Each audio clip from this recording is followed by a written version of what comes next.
وَلَوْلَا كَلِمَةٌ سَبَقَتْ مِن رَبِّكَ، اے نبی علیہ السلام اگر آپ کے اللہ کی طرف سے یہ بات آپ کے رب کی طرف سے طے نہ پا چکی ہوتی اس سے پہلے، اِلَىٰ أَجَلٍ مُّسَمًّى، کہ یہ جو اللہ تعالیٰ ڈھیل دیتا ہے ایک مقررہ وقت تک دیکھتا ہے، لَقُضِيَ بَيْنَهُمْ، تو اللہ تعالیٰ کب سے ان کے درمیان فیصلہ کر چکا ہوتا۔ میرا کوئی ایک نظریہ ایسا بتائیں جو میں نے امت میں نیا لانچ کیا ہو،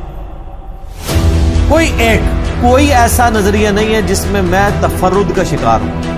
تو ہمارے ہر نظریے کے ساتھ کوئی نہ کوئی مکتبہ فکر متفق ہے، اور ہماری ہر بات کے ساتھ کسی مکتبہ فکر کے گلے میں ہار پڑ رہا ہوتا ہے اور کسی مکتبہ فکر کی دھوم پہ پاؤں پڑ رہا ہوتا ہے۔ کوئی نئی بات نہیں ہے، جہاں پہ اختلاف آتا ہے پھر ان باتوں پہ آتا ہے جس میں ان کی دھوم پہ پاؤں پڑ رہا ہوتا ہے، اور سر ایک کی دھوم پہ پاؤں پڑ رہا ہوتا ہے تو دوسرے کے گلے میں ہار پڑ رہا ہوتا ہے۔ جنہوں نے لبادہ اہل سنت کا پہناوا ہوتا ہے اور حقیقت میں وہ رافضیت کے گندے نطفے ہوتے ہیں۔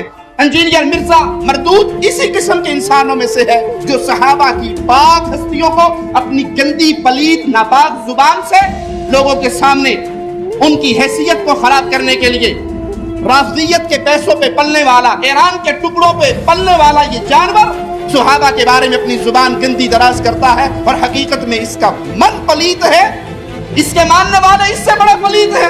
کیا ہے تیری حیثیت، کیا ہے تیرا مقام اور منصب، تیرا مرتبہ کیا ہے؟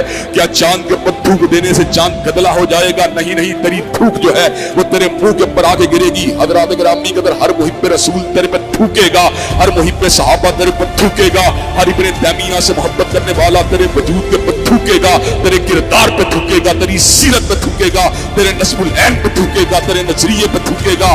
حضرات گرامی قدر، جھوٹا ہے یہ، کذاب ہے یہ، مکار ہے یہ، دجال ہے، لوگوں کو اپنے دام تصویر میں پھنسانا چاہتا ہے۔ مرزا جیل میں بولے گا، وہ جیل بات کہاں سے چلے گئے؟